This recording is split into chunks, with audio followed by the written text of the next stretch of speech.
दोबारा नमस्कार, स्वागत है आपका हरियाणा आज पर। हरियाणा आज ने आपको लगातार आदमपुर चुनाव से जुड़ी छोटी बड़ी हर खबर दिखाई। बड़े से बड़े नेता, वो पूर्व मुख्यमंत्री हो, मौके के मंत्री हो या फिर मुख्यमंत्री मनोहर लाल खट्टर, सभी का इंटरव्यू भी हमने आपको दिखाया।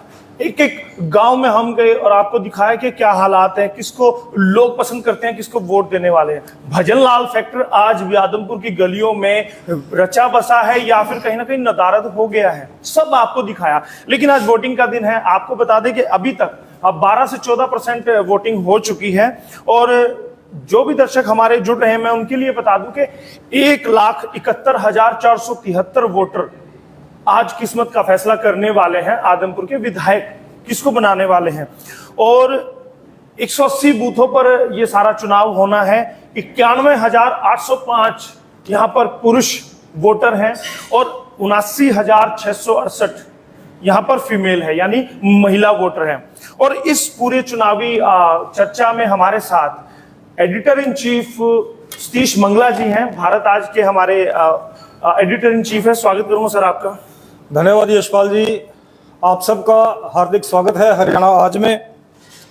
सर, जैसे कि आदमपुर उपचुनाव एक ऐसा उपचुनाव रहा है जिसमें पूरे भारत की अगर बात की जाए 7 उपचुनाव थे, लेकिन सभी जो चुनाव है उनका जिक्र इतना नहीं हुआ जितना आदमपुर उपचुनाव का हो रहा है। एक बात। दूसरी बात, पूरे हरियाणा में पंचायती चुनाव है। तकरीबन 2 साल के लंबे अंतराल के बाद वो चुनाव हो रहे थे, वो भी कहीं ना कहीं इस उपचुनाव के नीचे दबकर रह गए। यशपाल जी, ये बात सच है कि अभी जैसे ही आदमपुर उपचुनाव साथ में ही आया पंचायत चुनावों के साथ ही, तो पंचायत चुनाव का मुद्दा जो है वो कहीं ना कहीं गौन होके रह गया जी। पूरे, यानी कि ये अगर मैं कहूँ कि आपको आदमपुर उपचुनाव के नीचे पंचायत और जिला परिषद के चुनाव जो पहले फेज में होने थे वो कहीं ना कहीं दब के रह गए। बिल्कुल बिल्कुल। और कहीं ना कहीं जितना मीडिया हाइप इस चुनाव को दिया है, बाकी को कम ही मिल पाया है। इसमें भी कोई अतिशयोक्ति नहीं है कि पूरे मीडिया का फोकस भी जो है, हालांकि पूरे देश में और भी जगह उपचुनाव थे, लेकिन हरियाणा की अगर हम बात करें तो मुख्य रूप से जो है पूरे देश के अंदर हरियाणा के आदमपुर में जो है वो मीडिया पूरा फोकस था। इसकी वजह ये तो नहीं कि आपकी टीम, हरियाणा आज की टीम वहां पर पहुंची हुई थी। वैसे यशपाल जी, आपने पूरी मेहनत की है पूरे चुनाव प्रचार के दौरान, अपनी पूरी टीम के साथ वहां पर ग्राउंड पे पूरी टीम ने ग्राउंड रिपोर्टिंग की है वहां पे। जी बिल्कुल। और जहां तक हम आदमपुर की अगर चुनाव की बात करें तो आदमपुर अगर हम पार्टी वाइज अगर एनालाइज करें तो भारतीय जनता पार्टी के लिए कहीं ना कहीं वो एक अवैध किला रहा है जी। और अगर हम बात करें कि पिछले जो भी उपचुनाव हुए हैं, चाहे वो हम बड़ौदा उपचुनाव की बात करें, चाहे हम एलनाबाद उपचुनाव की बात करें, तो भाजपा को कहीं ना कहीं बड़ा रिकॉर्ड निराशा का सामना। मैंने धनखड़ साहब से ये बात की थी जब मैं उनसे मिला था। वो खुद आदमपुर गांव के अंदर उनकी जनसभा थी, तो वहां पर मैंने उनसे ये सवाल किया था कि रिकॉर्ड ज्यादा अच्छा उपचुनाव का रहा नहीं है, इतिहास ज्यादा अच्छा रहा नहीं है, तो इसमें बोले नहीं, इस बार हम बदलने वाले हैं तस्वीर। निसंदेह देखो, भाजपा को इन दोनों अगर उपचुनाव की बात करें तो कहीं ना कहीं वोट प्रतिशत में तो जरूर बढ़त मिली है, लेकिन जो कामयाबी मिलनी चाहिए थी सत्तारूढ़ पार्टी होने के कारण, वो सफलता वहां पर नहीं मिल पाई। इस बार दर्द वो खत्म हो जाएगा। लेकिन लग रहा है कि भाजपा जिस तरह से भजनलाल परिवार के रथ पे सवार है, और मतलब भजनलाल मतलब भाजपा सवार है रथ पर। बिल्कुल, आप ये कह सकते हैं। इसमें कोई भी किसी भी प्रकार की कोई गुरेज वाली बात नहीं है कि भाजपा को वहां पे सिर्फ भजनलाल परिवार का सहारा है। देखिए, ये मैं दर्शकों की बता दूं कि मंगला जी ने बहुत अच्छी बात कही है। भजनलाल फैक्टर आदमपुर में बहुत बड़ा है। वो 55 साल से था और आज भी है। अगर आप गलियों में, गांवों में, शहर में, मंडी में, ढाणियों में जाएंगे तो भजनलाल के भक्त हैं, उनके अंध भक्त आप कह सकते हैं, क्योंकि मैंने खुद देखा है। वो कहते हैं कि भजनलाल। देखो यशपाल जी, बात यह है कि पिछले अगर हम 55 साल से अगर हम आदमपुर का रिकॉर्ड उठाएं तो भजनलाल परिवार जो है वहां पर कहीं ना कहीं सत्तारूढ़ जरूर रहा है। भजनलाल 2 बार मुख्यमंत्री भी रहे जी। एक लंबे अरसे तक उन्होंने आदमपुर की राजनीति की। उसके बाद उनकी पत्नी जसमा देवी ने वहां पे राजनीतिक विरासत को संभाला है। उसके बाद अगर हम बात करें तो तीसरी अगर हम स्थिति की बात करें तो कुलदीप बिश्नोई, उनकी धर्मपत्नी रेणुका बिश्नोई, और अब जो है भव्य बिश्नोई। क्या लग रहा है कि जो वोटर हैं, जो वहां की जनता है, कनेक्ट हो पाएगी इस बार भी? देखो अभी तक का रिकॉर्ड आदमपुर का ये है कि आदमपुर की जनता जो है वो भजन लाल को वोट देती है, ना कुलदीप बिश्नोई को वोट देती है, ना भव्य बिश्नोई को वोट देगी, ना भाजपा को वोट देगी, ना रेणुका बिश्नोई को वोट मिली, ना जसमा देवी को वोट मिली। वो वोट आज भी 55 साल पहले या पिछले जो अपने 30 साल के कैरियर में जो भजन लाल ने जो वहां पे काम किए हैं, उन्हीं काम की बदौलत आज भी भजन लाल को वोट मिलती है आदमपुर में। लेकिन मंगला साहब इस बार हुड्डा के रथ पर पिता पुत्र पहले से थे, उस रथ पर जेपी बैठे हैं, तो आपको नहीं लगता कि मुकाबला थोड़ा कड़ा रहेगा? जहां तक अगर हम जेपी की बात करें तो मैं जेपी के बारे में आपको थोड़ा सा बता देता हूं जी। जेपी अब तक कुल 3 बार सांसद रहे हैं जी। लेकिन तीनों बार वो अलग अलग पार्टी से रहे जी। और अगर हम बात करें तो 1989 में वो इनेलो से सांसद रहे जी। और उस समय कहीं ग्रीन ब्रिगेड का ठप्पा भी शायद जयप्रकाश जी पे लगा था। विज साहब ने अपने विज साहब ने भी कई बार जिक्र किया उसका जी। और 96 में हरियाणा विकास पार्टी, जो कि पूर्व मुख्यमंत्री बंसीलाल जी ने जो पार्टी बनाई थी, उसके भी वो सांसद रहे जी। और 2004 में जब वो कांग्रेस से सांसद रहे, और उनका एक और रिकॉर्ड है कि उन्होंने 3 उपचुनाव लड़े हैं जयप्रकाश जी ने अभी तक जी, और तीनों उपचुनाव में उन्होंने हार का सामना करना पड़ा। अब की बार क्या होगा देखो, वो तो जनता ही बता पाएगी। देखिए, जनता का जिक्र आया है तो जितने भी दर्शक हमारे साथ लाइव जुड़ रहे हैं उनसे मैं निवेदन करूंगा कि वो हमें मैसेज करें, कमेंट करें। अगर उनका कोई सवाल है, मंगला जी से अगर कोई सवाल है तो वो ले सकते हैं। अगर मुझसे आप कोई सवाल करना चाहते हैं, क्योंकि मैं तकरीबन 1 महीना आदमपुर में रहा हूं, तो बहुत सारे लोगों से मैं सीधे तौर पर जुड़ा हूं मंगला जी। चाहे वो फड़ी वाला है, चाय वाला है, होटल वाला है, आम वोटर है, चाहे वो किसान है, मंडी दुकानदार है, बहुत सारे लोगों से मेरा मिलना जुलना, बातें उनसे खूब होती रही है। यशपाल जी, मैंने आपकी ग्राउंड रिपोर्टिंग देखी है और आपको मैं पूरा पीछे हेड ऑफिस से आपको बैठ करके पूरा एनालाइज कर रहा था। आपने वहां पे कोई सब्जी मंडी वाला नहीं छोड़ा, कोई गांव के अंदर जो छोटा जो किराने का दुकानदार बैठा आपने वो नहीं छोड़ा, आपने कोई ग्रामीण महिलाएं, छात्र वर्ग, व्यापारी वर्ग, किसान वर्ग, मजदूर वर्ग तक को आपने पूरा का पूरा वहां पे कवरेज दिया है और उनसे भी आपने बात की है कि चुनावी मूड आदमपुर में क्या है लोगों जी।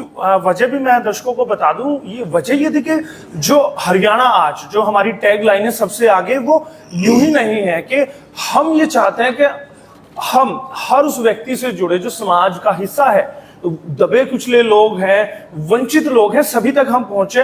ऐसा नहीं है कि हम जाएं और 2-4 लोगों से बात की और वहां से अपना एक रिपोर्टिंग कंप्लीट की और हम दौड़ाएं।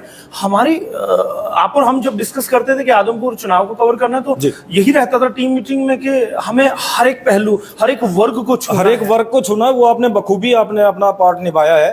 अब तो देखो सारी की सारी अब जो भी कमान जो है, अगर मैं कहूं कि वो आदमपुर के मतदाताओं के हाथ में है। बिल्कुल बिल्कुल। आपने जो निष्पक्ष रूप से वहां से जो आपने रिपोर्टिंग की है, वास्तव में काबिले तारीफ है ये। बिल्कुल, मैं दर्शकों को भी बता दूं कि भाजपा, कांग्रेस, जेजेपी है, आप पार्टी है, इनेलो है। इनेलो के चौधरी ओम प्रकाश चौटाला जी के साथ में इंटरव्यू किया तो उन्होंने पहले बार मना कर दिया मुझे कि मैं इंटरव्यू नहीं करूंगा। अस्वस्थ थे वो, गाड़ी से भी, अपने रथ से भी, बस से भी बाहर नहीं निकलते थे। लेकिन मैंने फिर भी उनसे रिक्वेस्ट की तो उनका भी मैंने इंटरव्यू किया, क्योंकि हम चाहते थे कि हम निष्पक्ष होकर, बिना किसी पार्टीबाजी में शामिल हुए, बिना किसी धड़े में शामिल हुए, निष्पक्ष तौर पर करें और लोगों से हम वहां कनेक्ट होने में कामयाब भी रहे। यशपाल जी, आपने जो इनेलो सुप्रीमो की अगर हम बात करें, ओम प्रकाश चौटाला जी से आपने जो बातचीत की, वास्तव में क्या है कि ओम प्रकाश चौटाला जी का स्वास्थ्य बहुत ही अस्वस्थ रहता है जी। इस कारण से वो आमतौर पर सार्वजनिक रूप से लोगों से बहुत कम मिल पाते हैं जी। और आपने अपना बहुत अच्छा प्रयास किया कि आप ओम प्रकाश चौटाला जी से आप बात कर पाए, तो निसंदेह काबिले तारीफ आपका काम था।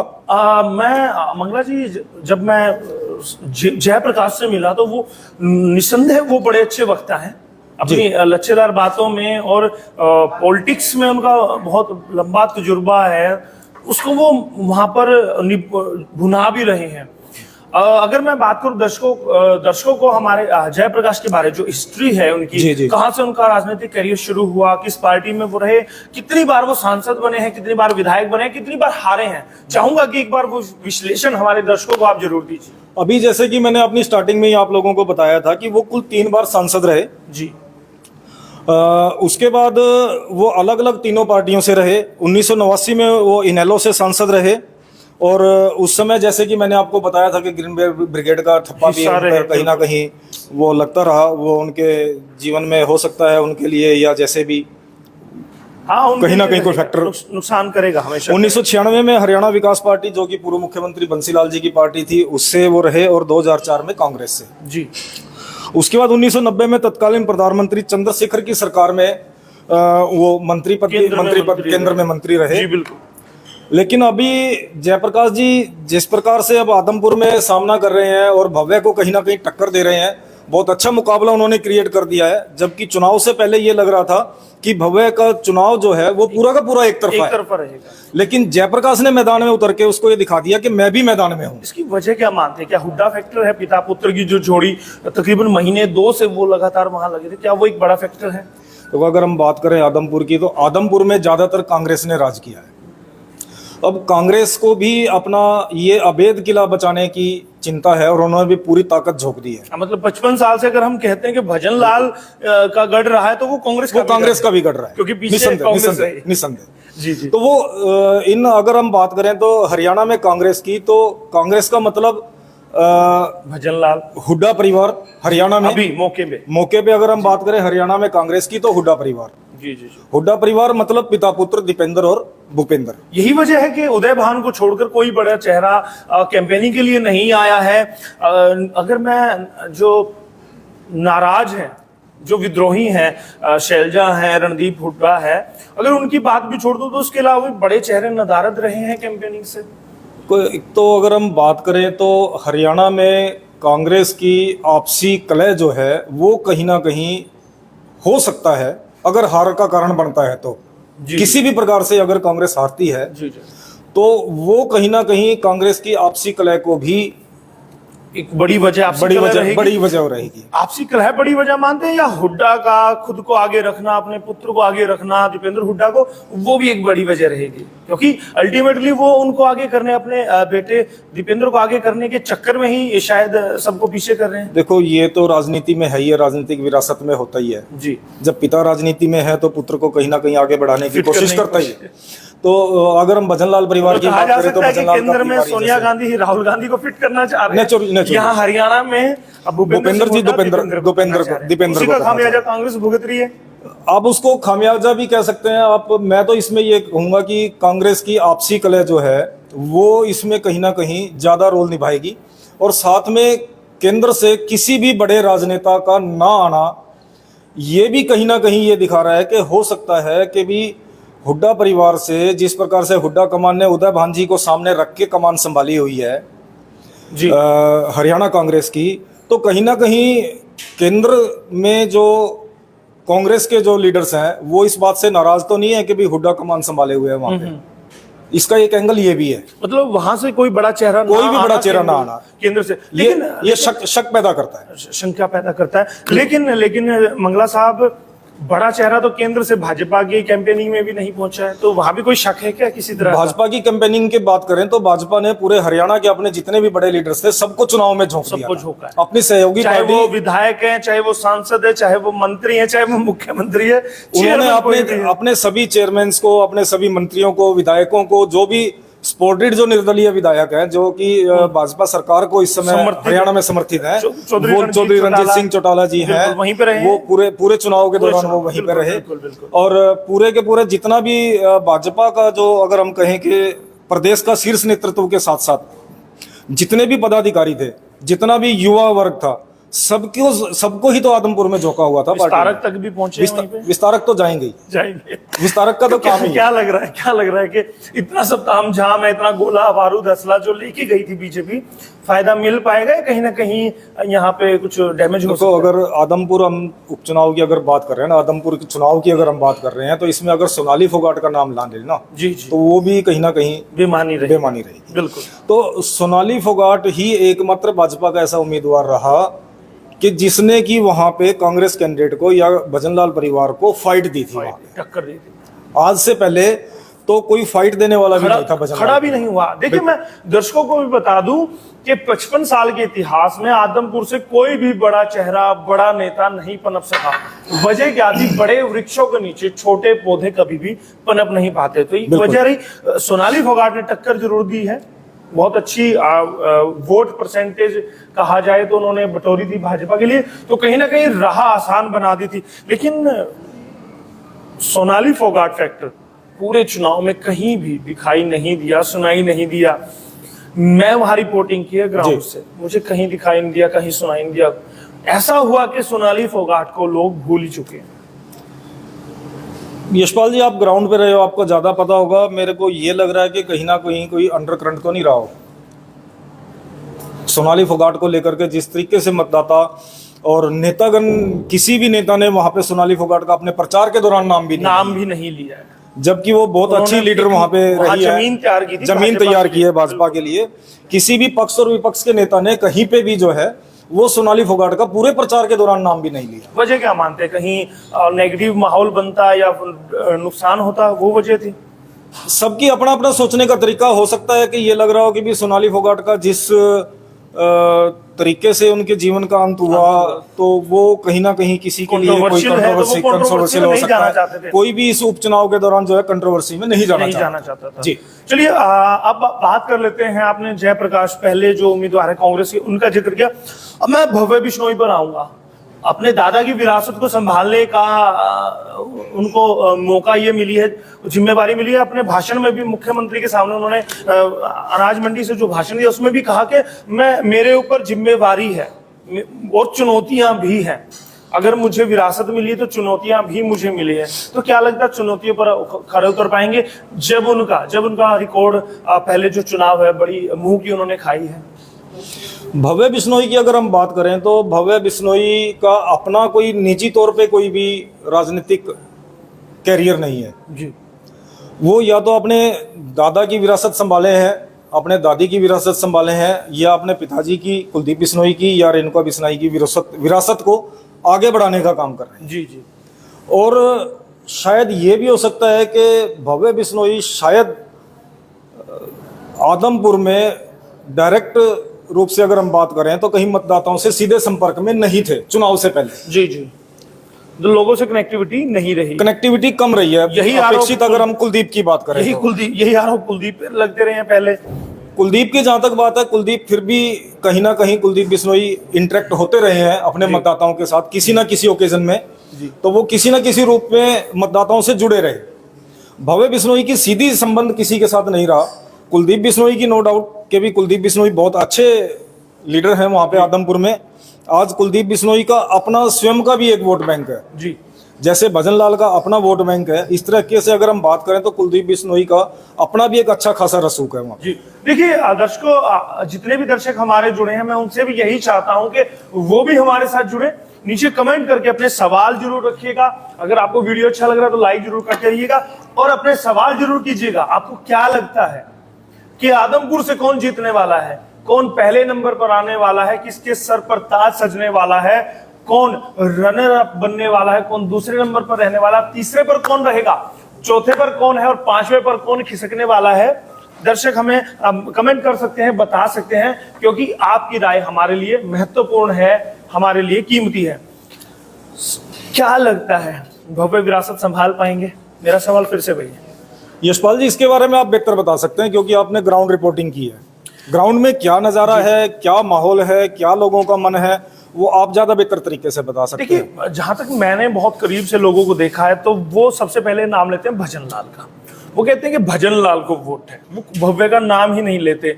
उसके बाद अगर कुछ वहां के वोटर्स हैं तो वो कुलदीप बिश्नोई को कहते हैं कि हम कुलदीप बिश्नोई को वोट देंगे। भव्य का नाम तो गाहे बगाहे कुछ युवा हैं, नए साथी हैं जो उनसे इंटरेक्ट करते हैं या उनसे थोड़ा बहुत मिले हैं, वही सिर्फ उनका नाम लेते हैं। और अगर बात की जाए युवा होने के नाते वो कनेक्टिविटी युवाओं से कर भी रहे हैं, क्योंकि युवाओं को बड़ी उम्मीदें हैं। कुलदीप बिश्नोई के अगर इतिहास की बात की जाए दर्शकों को, मंगला जी, मैं चाहूंगा कि एक बार कुलदीप और भजन लाल का क्या इतिहास रहा है, कहां से उन्होंने अपनी शुरुआत की और कैसे कैसे कांग्रेस में रहते हुए मुख्यमंत्री के शीर्ष पद तक वो गए। उसके बाद हंजका में रहे, फिर डाउनफॉल भी आया। एक वक्त आया कि जब डिप्टी सीएम बनते बनते या सीएम बनते बनते भी कुलदीप बिश्नोई रह गए। वो भी चाहूंगा कि दर्शकों को आप जरूर बताएं। कुलदीप बिश्नोई की जहां तक राजनीतिक बातें करें, उनकी यात्रा की अगर बात करें तो उन्होंने अपने पिता की विरासत को संभाला। अपनी माता जसमा देवी के बाद उन्होंने राजनीतिक विरासत संभालने का काम किया भजन लाल की। तो उन्होंने क्या किया कि अभी एन बिल्कुल चुनाव से ठीक पहले जी कांग्रेस से वो परेशान थे ही। कांग्रेस में कहीं ना कहीं वो अपने आप को स्टेबल नहीं मान रहे थे, या अगर हम ये कहें कि कांग्रेस में वो एक बड़े नेता का जो चेहरा था वो नहीं बन पा रहे थे। अध्यक्ष वो बनना चाहते थे, उनकी महत्वाकांक्षा थी, कहीं ना कहीं उनकी महत्वाकांक्षा थी कि वो, उसके बाद ही सारा ये बखेड़ा शुरू हुआ। उसके बाद उन्होंने जैसे ही अपना राज्यसभा का चुनाव हुआ उसके बाद उन्होंने अपना जो है अभी चुनाव से ठीक पहले भाजपा को ज्वाइन किया जी। और अपने बेटे भव्य के लिए उन्होंने टिकट की मांग की, जो भाजपा से दिलाने में वो कामयाब भी हुए। जी, तो यहाँ पे क्या लगता है, क्या मिलेगा उनको? क्या यहाँ अध्यक्ष पद मिलेगा, क्या डिप्टी सीएम का पद मिलेगा, सीएम बनेंगे, क्या यहाँ आकर मिला क्या एक विधायक बनाने की एक टिकट? देखो, जहां तक मैं बात करूं कि यहाँ मिला क्या, ये भारतीय जनता पार्टी है जी, इसमें किसको कब क्या मिल जाए कुछ नहीं पता, और किससे कब क्या ले लिया जाए किसी को कुछ नहीं पता होता। ले भी लिया जाता है। देखिएगा, गौर कीजिएगा, भाजपा में क्या मिल जाए किसी को नहीं पता, ले क्या लिया जाए ये भी नहीं किसी को पता।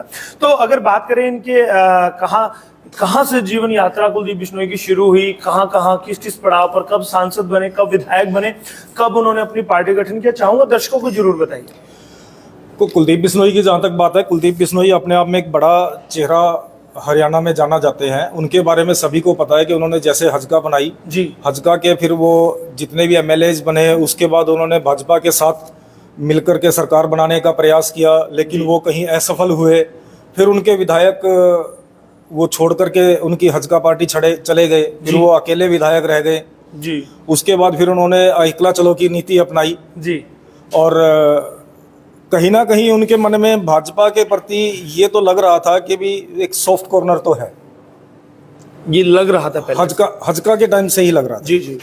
हाँ, मतलब वो मित्रता रही थी तो वो एक बीज शायद अंकुरित होने के लिए था वहां।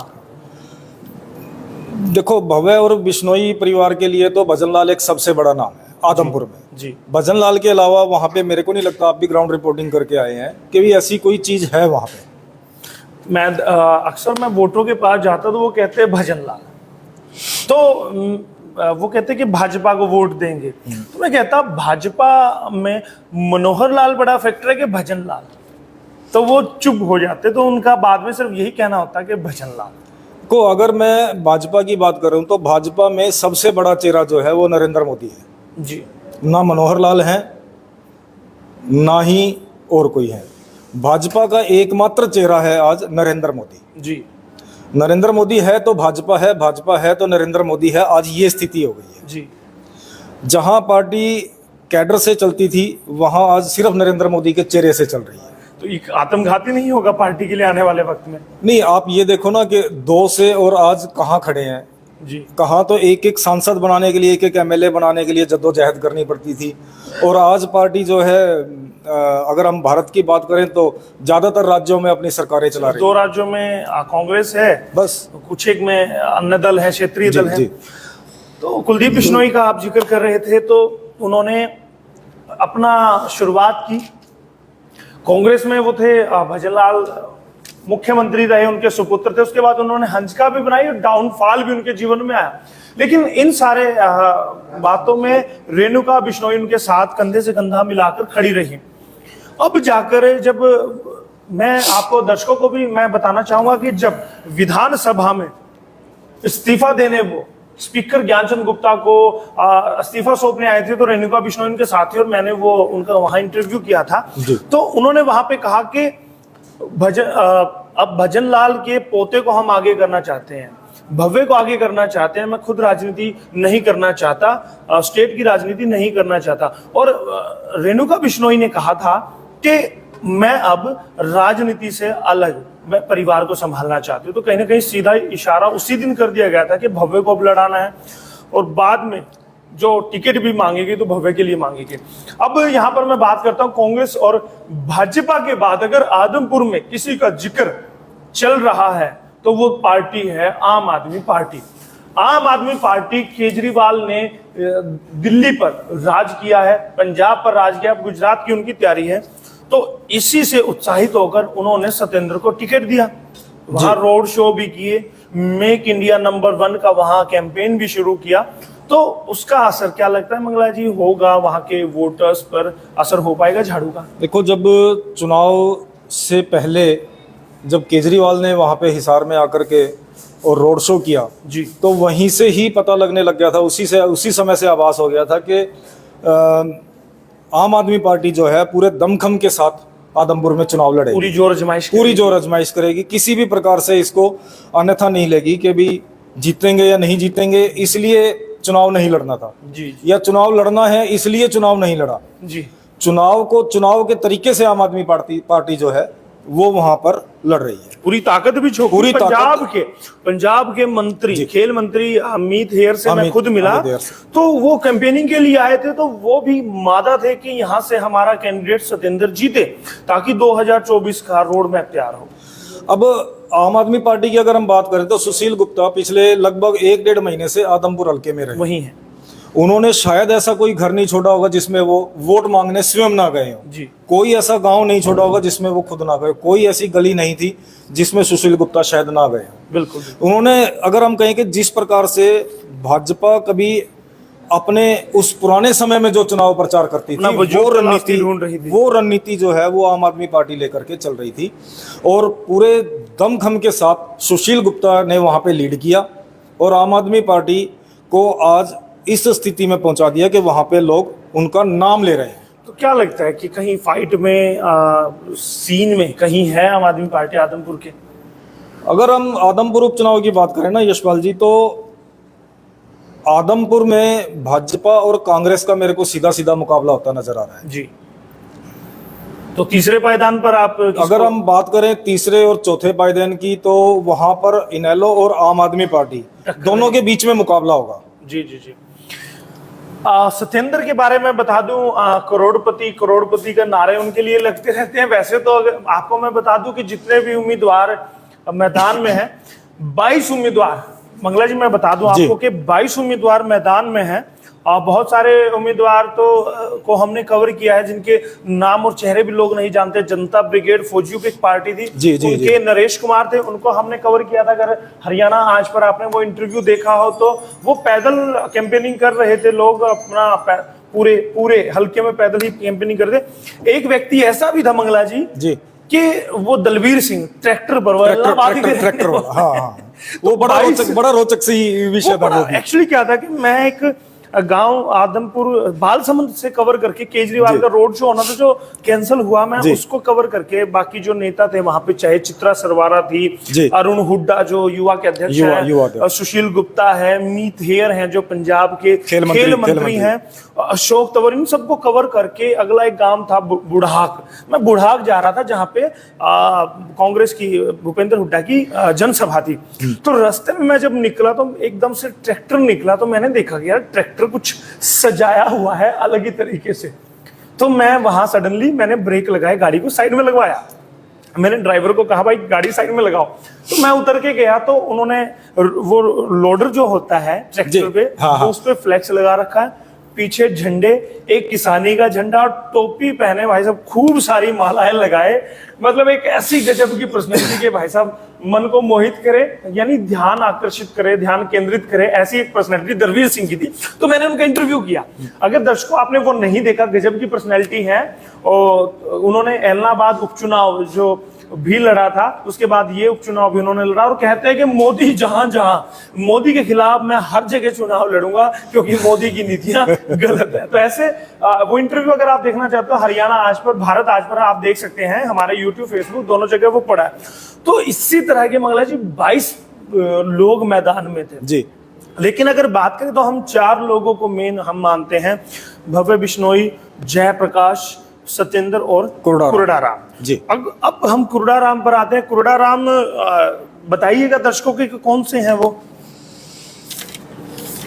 कुरडाराम की अगर हम बात करें ना तो 2000 में उन्होंने बंसीलाल जी के साथ हरियाणा विकास पार्टी से उन्होंने चुनाव लड़ा था। राजनीतिक पारी अगर हम कहें तो उन्होंने शुरुआत की थी, लेकिन हो सकता है उस समय वो 3416 के करीब शायद वोट्स पा चुके थे, पाए थी उन्होंने सिर्फ, वो उनकी एक शुरुआत थी। उसके बाद 2007 से 14 तक लोहारू और तोशाम के वो जो है पार्टी में संगठन सचिव के तौर पर उन्होंने काम किया है कांग्रेस में ही। हाँ जी। अभी आदमपुर उपचुनाव में जयप्रकाश को कांग्रेस का टिकट मिलते ही उन्होंने कांग्रेस छोड़ के तुरंत इनेलो का दामन थाम लिया। बिल्कुल बिल्कुल। और वो पोस्टर वाली बात जरूर बताइएगा, वो आपको पता है, वो एक बार आप स्वयं जिक्र कीजिएगा उसका। मैं दर्शकों को बता दूं कि कुरुड़ा राम के बारे बहुत ही रोचक ये जानकारी मैं दे देता हूं कि जब कांग्रेस की टिकट जयप्रकाश को फाइनल हुई, क्योंकि हुड्डा का चहेता जयप्रकाश था, संपत सिंह को पहले वो देना चाहते थे, संपत सिंह ने मना कर दिया, तो जयप्रकाश को कलायत से लाके यहाँ पर टिकट दी गई कि आप कांग्रेस के प्रत्याशी हैं। उसी शाम को जब वो फाइनल हुई तो 1 घंटे के अंदर ही कुरुड़ा राम, कांग्रेस में थे कुरुड़ा राम, और उन्होंने अपने ऑफिस के फ्लैक्स फड़वा दिए थे, उसी टाइम उतरवा दिए थे, झंडे वंडे सब फेंक दिए थे। वो वीडियो काफी वायरल हुई थी, वो काफी रोचक है वो वीडियो भी आप देख सकते हैं। और उसके बाद उन्होंने आनन फानन में उन्होंने वो खुद वो कहते हैं कि मैंने महापंचायत की थी, आसपास के गांव और मेरे गांव के लोग इकट्ठे हुए, उन्होंने कहा कि आप इनेलो में जाइए, लेकिन उनकी सेटिंग अभय चौटाला से पहले हो चुकी थी। और उनके बारे एक और रोचक फैक्ट है कि उनको टिकट पहले मिल चुकी थी, पार्टी बाद में ज्वाइन की थी उन्होंने पार्टी बाद में। इस बात का विरोध भी हुआ था, इनेलो कार्यकर्ताओं ने विरोध भी किया कि आपने एक बाहरी को उम्मीदवार बना दिया, ज्वाइनिंग बाद में करा रहे हैं, टिकट पहले, क्योंकि एक जनसभा में उन्होंने कह दिया टिकट मैं ले आया हूं इनेलो। जैसे अगर हम बात करें तो अभी जैसे हरियाणा में जैसे चुनाव हुए थे और सफीदों विधानसभा की अगर हम बात करें तो सुभाष गांगुली ने जिस प्रकार से इनेलो को छोड़कर के कांग्रेस ज्वाइन की थी, पहले टिकट मिली और बाद में कांग्रेस ज्वाइन की थी उन्होंने। बिल्कुल। मैं बता दूं सफीदो विधानसभा सफीदो विधानसभा में क्या हुआ तो 2019 के विधानसभा चुनाव में कांग्रेस के प्रत्याशी के तौर पर बड़े बड़े चेहरे थे, मैं नाम तो नहीं लूंगा क्योंकि डिफेम होता है, उनको टिकट उस टाइम नहीं मिली थी, लेकिन इनेलो में बड़ी सेवा की थी हल्के की। इनेलो के प्रत्याशी के तौर पर सब लोग देख रहे थे कि सुभाष गांगुली इनेलो का टिकट लेके आएंगे, लेकिन उन्होंने कांग्रेस रात में आनंद फानन में कांग्रेस ज्वाइन की थी। और जैसे मंगला जी ने बताया ज्वाइन आज की है, टिकट आज लेके आए हैं और कल उन्होंने ज्वाइन सुबह उन्होंने ज्वाइन किया था, ज्वाइन की थी। वही हाल कुरुड़ा राम के साथ हुआ, लेकिन कुरुड़ा राम बहुत ही शांत व्यक्ति हैं, उम्र दराज हैं और करोड़पति तो ये भी हैं। देखो बिल्कुल बिल्कुल, वो तो सभी को पता ही है, सभी मतदाताओं को पता ही है, वो तो आजकल आज आप मतदाताओं को बेवकूफ नहीं बना सकते हैं जी। वो सबको पता है कि कौन कितने पानी में कौन क्या है, वो सबको पता है। और अब तो हमारे भारत में संविधान बहुत अच्छा हो गया है कि किस प्रकार चुनाव आयोग काफी सख्त होने के बावजूद फिर ये आ गया कि किसकी कितनी इनकम है, किसके पास कितना क्या कुछ है, वो सब कुछ उसको पहले डिक्लेरेशन फाइल करना पड़ता है। जी देखिए ये सभी उम्मीदवार 4 बड़े उम्मीदवार हैं, 2 हमने और आपको जो नॉर्मली उम्मीदवार थे उनका, बाकियों का तो बहुत लंबा चौड़ा जिक्र नहीं है, पोस्टर तक भी कई उम्मीदवार सीमित रह गए और कुछ एक उम्मीदवार तो सत्येंद्र के नाम वाले भी आए, जयप्रकाश के नाम वाले भी आए, नाम का भी एक फैक्टर रहा। सत्येंद्र को और जयप्रकाश को हो सकता है जो 2 निर्दलीय जो उम्मीदवार जो उनके हम नाम जो है वो कहीं ना कहीं उनको नुकसान कर सकते, हो सकता है कि माइनर सा नुकसान करे। लेकिन आपको बता देता हूं कि जो वोटरों का मन है कहीं ना कहीं सबसे बड़ा फैक्टर आदमपुर में 55 साल के बाद आज भी भजन लाल है। वजह है कि भजन लाल के वक्त में कहा जाता है कि बड़े काम हुए हैं, चाहे फिरोज गांधी के नाम पे बड़े कॉलेज हो, ITI हो, वाटर वर्क्स हो, नहरों का काम हो, सड़कों का काम हो। आपको मैं बता दूं मंगला जी के जितने भी गांव हैं आदमपुर के, हर एक गांव को 4-4 से 5-5, 6-6 सड़कें लगती हैं। इतनी कनेक्टिविटी रोडों की भजन लाल के वक्त से हो रखी है। निश्चित तौर पर देखो यशपाल जी, भजन लाल जी ने अपने समय में काम तो किया ही है जी। अगर काम नहीं किया होता तो आज भजन लाल के नाम पे आदमपुर चुनाव नहीं होता। बिल्कुल बिल्कुल बिल्कुल। और पिछले 55 साल से जैसा कि आप बता रहे हैं कि उनका बोया हुआ काटने में लगे जी। और बिल्कुल मैं आप दर्शकों को बता दूं कि 55 यहाँ पर 180 बूथ हैं और किस बूथ में कौन सा गांव आता है मैं मंगला जी थोड़ा सा विस्तार से एक बार अगर मैं बताना चाहूंगा। बूथ नंबर 1 में छबरवाल है, बूथ 2 में भोड़िया, बूथ 3 और 4 में भोड़िया ब्रोशियान बिश्नोईयान, भोड़िया बिश्नोईयान है। 5 से 7 नंबर बूथ में भाणा और 8 से 10 में सारंगपुर और 11 और 12 की अगर बात करूं, खासा महाजन गांव में 2 बूथ है, 11 और 12 नंबर। ढाणी खासा में 13 नंबर बूथ है। फ्रांसी गांव जहां से मैंने जी, भी कवरेज हाँ, बिल्कुल, बिल्कुल आपने कवरेज की, दीपेंद्र बिल्कुल। हुड्डा का रोड शो मैंने दिखाया था। 14-15 नंबर 2 बूथ वहां पर है, क्योंकि फ्रांसी बड़ा गांव है। काली रावण वो भी बड़ा गांव है, बड़े गांव में आता है। 16 से 21 तक वहां 6 बूथ वहां पर बनाए गए हैं। इसके बाद खैरनपुर 22 से 25 यानी 4 बूथ वहां पर, ये भी बड़ा गांव है। ढाणी सदलपुर 30 से 38 है। चूली बागड़ियान यहाँ पर 39 से 42 बूथ है। चूली खुर्द 43 से 44 2 बूथ है। चूल कला 45 से 46 है। ढडोली 47 48 49 3 बूथ यहाँ पर बनाए गए हैं। उसके अलावा मैं अगर बताऊं, खारा बरवाला में 50 और 51 नंबर है। 52 और 53 बूथ है, वो किशनगढ़ गांव के लिए बनाए गए हैं। 2 बूथ वहां पर है। मंडी आदमपुर के लिए 54 से लेकर 68, यहाँ पर देखिए मंडी आदमपुर 54 से लेकर 68 इतने बूथ बनाए गए हैं। और आदमपुर की अगर बात की जाए, 69 से 74 ये गांव है, ये आदमपुर गांव है जहां पर प्रदेशाध्यक्ष भाजपा के ओम प्रकाश धनखड़ जी उन्होंने अपनी एक जनसभा की थी और काफी अच्छी वो जनसभा रही थी।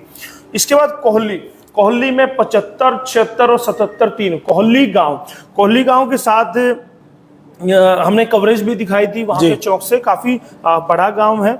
इसके बाद महल सरा 78 नंबर बूथ है, छोटा ये गांव है। मोटसरा 79 यानी 79 बूथ नंबर मोटसरा को दिया गया। असरावा 80 और 81 ये दोनों साथ साथ लगते गांव है। दोनों पर हमारी टीम मंगला जी गई थी। बिल्कुल बिल्कुल। बल्कि इसके असरावा के साथ तो एक हमारा एक बड़ा रोचक सा एक इंसिडेंट हुआ था कि एक किराने की दुकान पे, जैसे आपने जिक्र किया कि छोटी-छोटी किराने की दुकानों पर आपके किराने की दुकान पर एक पिता हमें मिले, फिर उनके बेटे आगे। पिता कहते हैं कि मैं आम आदमी पार्टी को वोट दूंगा और बेटा बिल्कुल वो बिश्नोई को दूंगा। वो घर में 3 वोट थी, तीनों अलग अलग पार्टी को जा रही थी वो। ये भी बड़ा रोचक सा एक इंसिडेंट था। इसके बाद अगर मैं बात करूं जगान की, जगान 82-83 है। चिकनवास में 84-85, चिकनवास जो हिसार हाईवे है उसके साथ लगता है एक गांव है। और ठसका 86-87 बूथ बनाए गए। बीड बबरान 88-89, ढंडूर 90-92 ये ढंडूर गांव है। राजीव नगर 93-94, ढाणी पीरा वाली 95 और 96। देखिए ढाणी यहाँ पे ढाणियों में बटा हुआ है मंगला जी, मैं जैसे और हरियाणा में अगर हम इंटीरियर अगर हरियाणा की बात करें तो वहां पे ना थोड़ा सा डेरों की जैसे वो हमारे डेरा कल्चर है, डेरा कल्चर है जैसे अपने यहाँ पे, तो उसी तरीके से वहाँ पे आदमपुर वाले इलाके में या राजस्थान से लगते इलाके में जो है वो डेरों को ढाणी कहा जाता है। और सारा आदमपुर ढाणियों में बटा हुआ है। वहां का जो आम जनमानस है, किसान है, वो अपना शांतमयी माहौल ढाणी में रहना पसंद करता है। एक और वजह है, ढाणी वाले बड़े खुश क्यों रहते हैं? ढाणी वाले कहते हैं हमारे लाइट आ गई। वो सबसे बड़ा वो आपने कवरेज की थी, वो गांव से ढाणी से बाहर सड़क के ऊपर ही खेत में जो लोग बैठे हुए थे, बोले भाई हमने तो और की में नबेरा, हमने तो नुबेरा, हमारा लाइट आ गई भाई, लाइट आ गई। वो क्योंकि एक बहुत बड़ा चैलेंज रहता था पहले ढाणियों तक बिजली पहुंचाना। गांव में भी पहुंच जाती थी, ढाणियां रह जाती थी। इसके बाद ढाणी पीरावाली के बाद अगर मैं घोड़ा फार्म की बात करूं, 97 टीटीसी है, 98 बूथ है। बीड 99 से 101 यानी 3 बूथ है। दुर्जनपुर 102 से 104, काजला 105 से 107, मलापुर से 108 109, लाडवी 110 112 3 बूथ है। शीशवाल धाम का नाम आपने सुना होगा। शीशवाल धाम की अगर मैं बात करूं तो 113 से लेकर 131। शीशवाल क्या है कि ये भी ढाणियों में बटा हुआ है, इसलिए यहाँ भी अलग अलग बूथ यहाँ बनाए गए हैं। और मोहब्बतपुर है, मोहब्बतपुर 122 124 यहाँ पे 3 बूथ है। ढाणी कुमरान 125 127, मोड़ा खेड़ा 128 131, घुड़साल पर 2 बूथ है, 132 नंबर है और 133 है। बगला में 134 नंबर बूथ और 136, काबरेल 137 से 39, सलेमगढ़ 140 42, जाखोद खेड़ा 143 145 3 यहाँ पर भी बनाए गए हैं। न्योली खुर्द 46 और 47 है। खारिया 148 से 151। खारिया भी मंगला जी एक बड़ा गांव है, यहाँ भी कई बूथ बनाए गए हैं। डोबी 152 से 157, ये भी बड़े गांवों की श्रेणी में आता है। यहाँ पे मैं बता दूं, डोबी की अगर हम बात करें ना, तो डोबी से मुझे याद है, डोबी में एक बहुत बढ़िया जो है वहाँ पे नंदीशाला बनी हुई है जी। सिर्फ एक वहाँ पे उद्योगपति है, उन्होंने काफ़ी अच्छे प्रयास से डोबी के अंदर एक बहुत बड़ी जगह में जो खाली टिब्बे जैसे पड़े रहते हैं, उन टिब्बों को खाली जगह में जी। बहुत अच्छी एक गौशाला का वहाँ पे निर्माण किया है। नंदीशाला है वहाँ पे, हजारों के करीब गौवंश है उसके। जी। और वो व्यक्तिगत चलाते हैं या फिर नहीं, वो सर्व समाज? चलाते तो सर्व समाज है, लेकिन अगर हम मुख्य रूप से अगर बात करें तो शुरुआत एक व्यक्ति एक व्यवसायी के द्वारा हुई थी। देखिए, ये भी बड़ा अच्छा रहता है जब हम सक्षम हो जाते हैं अपने आप में, तो समाज के लिए हमें करना चाहिए, चाहे वो गौ सेवा हो, समाज सेवा हो, मानव सेवा हो, किसी भी तरह की सेवा है, तो हमें ये भी करते रहना चाहिए। डोबी पर मैं था, उसके बाद तेलन वाली 158 है, कुतिया खेड़ा जहाँ 159, और चौधरी वाली 160, 161 दो बूथ है। बांडा हेड़ी 162 से 64, सुंडावास 165 से 166 दो है। बाल संबंध हम कह सकते हैं कि जैसे सफीदों में पिल्लू खेड़ा ब्लॉक है, बिल्कुल काफी बड़ा, हाँ काफी फेमस है और काफी बड़ा भी है। जितनी भी बड़ी एक्टिविटीज, पॉलिटिकल एक्टिविटीज होती हैं आदमपुर में जितनी होती हैं, बाल संबंध में भी उतनी ही होती है, क्योंकि वो 28 किलोमीटर आदमपुर 28 किलोमीटर पर। जी। बुड़ाक, लास्ट में मैं बुड़ाक पर आऊंगा 177 से 180। बुड़ाक भी बड़ा गांव है, 4 यहाँ पर बूथ बनाए गए हैं। ये बूथ वाइज हमने बताया कि किस गांव में कौन से नंबर बूथ बनाए गए हैं। देखिएगा, 180 बूथ बनाए गए हैं, लगातार वो लोग लगे हुए हैं, सुबह से ही कतारों में लोग लगे हैं। वीआईपी वोटिंग भी हो रही है, आम जन भी दे रहा है, चाहे 80 साल के बुजुर्ग हैं, चाहे बीमार हैं, वो सब सुनिश्चित करना चाहते हैं। क्योंकि सीएम मनोहर लाल खट्टर ने भी अपने मंच से, अपने भाषण में ये कहा था कि वोट जरूर कीजिएगा।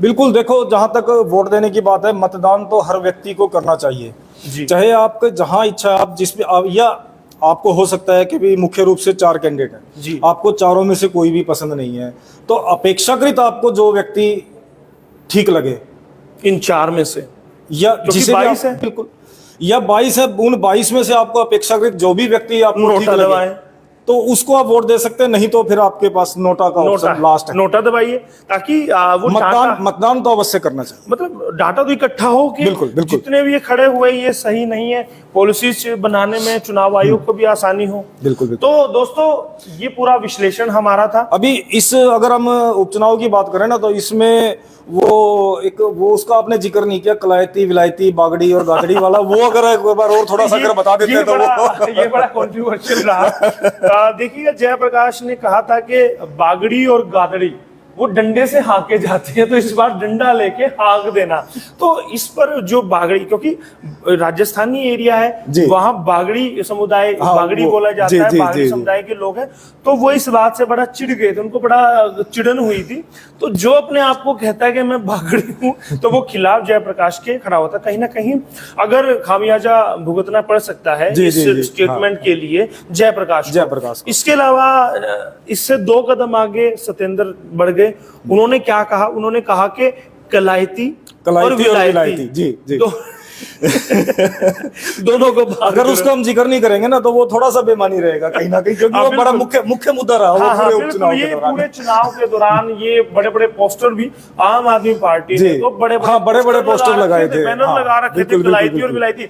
कलायती के लिए उन्होंने कहा, कलायत से जो आए हैं उनको कलायती वो कहते हैं जयप्रकाश को, और विलायती दोनों को पार करो। विलायती कुलदीप बिश्नोई का पीछा करता रहता है कि वो विलायत में रहते हैं, जीत जाएंगे यहाँ नहीं रहेंगे, दुख सुख हुआ यहाँ नहीं रहेंगे, जीना मरना हुआ यहाँ नहीं रहेंगे। बिल्कुल। तो ये मुद्दा काफी छाया रहा था। खैर, आपने सही ये याद किया है। यशपाल जी, अभी मैं एक थोड़ी सी और अपने दर्शकों को जानकारी दे दूं। अभी आप हमसे ज्यादा दूर कहीं नहीं जाइएगा, अभी थोड़ी देर के बाद ही हरियाणा में जो कल ही जिनका हम पंचायत चुनावों का, जिनमें जो हमने शुरुआत में जिक्र किया था, पंचायती चुनावों के जो पहले 9 जिलों में पहले फेज के अंदर जो चुनाव हुए थे, नतीजे आए हैं उनके, तो उनके हम ब्लॉक वाइज आपको या जिला वाइज हम आपको एक समरी जो है वो आपको देने वाले हैं बहुत जल्द ही। तो कहीं जाइएगा नहीं, हमारे साथ जुड़े रहिएगा आगे के लिए। यशपाल जी, बिल्कुल, मैं दर्शकों को बता दूं कि आदमपुर की ग्राउंड से डीपी बिश्नोई हमारे पत्रकार है, वो लगातार ग्राउंड पर है। कुछ देर के बाद हम उन्हें भी जोड़ने वाले हैं और वहां के हालात आपको दिखाने वाले हैं। बूथों पर वो जाएंगे, जितने भी बड़े नेता, बड़े चेहरे ग्राउंड पर हैं, उनकी भी कवरेज आपको दिखाएंगे। निवेदन है कि हमारे चैनल को हरियाणा आज को आप सब्सक्राइब कर लें दोस्तों, और वीडियो को शेयर जरूर कीजिएगा। आदमपुर से जुड़ी अपडेट बार बार हम दिखाते रहेंगे, चाहे आज वोटिंग के दिन की हो, चाहे कल आपको फिर हमने जो डाटा हमारे पास आएगा, जो विश्लेषण हम करेंगे कि बिल्कुल, कौन बिल्कुल। आगे बढ़ रहा है, कौन जीत रहा है, कौन हार रहा है, वो भी ओपिनियन पोल भी आपको हम 7 बजे के बाद से दिखाना शुरू करेंगे। कल पूरा दिन दिखाएंगे, परसों दिखाएंगे, उसके बाद 6 तारीख को भी हम जुड़ेंगे, ग्राउंड से भी जुड़ेंगे। 6 तारीख को सुबह से और शाम तक हम आपके साथ रहेंगे जी, हमें फॉलो करते रहना, जी। पूरा दिन हम आपके साथ जुड़े रहेंगे। बिल्कुल बने रहिएगा हमारे साथ। और दोस्तों, पंचायती चुनाव के नतीजे क्या रहे, आप किस जिले में रहते हैं, हमें मैसेज कीजिएगा, इस वीडियो के नीचे हमें मैसेज कीजिएगा। किस जिले की, किस ब्लॉक की आप चाहते हैं नतीजे बताए जाएं, किस गांव से कौन सरपंच बना है, वो भी अगर आप जानना चाहते हैं तो हमें जरूर कमेंट करें। ब्लॉक वाइज, जिला वाइज, शहर वाइज भी, गांव वाइज आपको बताने वाले हैं। बस बने रहिएगा हरियाणा आज के साथ। और बहुत बहुत धन्यवाद करूंगा जितने भी दर्शक हमारे जुड़े रहे हैं आदमपुर की अपडेट के लिए। बने रहिएगा, बहुत बहुत धन्यवाद। पहले धन्यवाद मंगला साहब आपका। धन्यवाद यशपाल जी। जी, तो बने रहिएगा हरियाणा आज के साथ। मैं आपका दोस्त, आपका होस्ट यशपाल कंचन।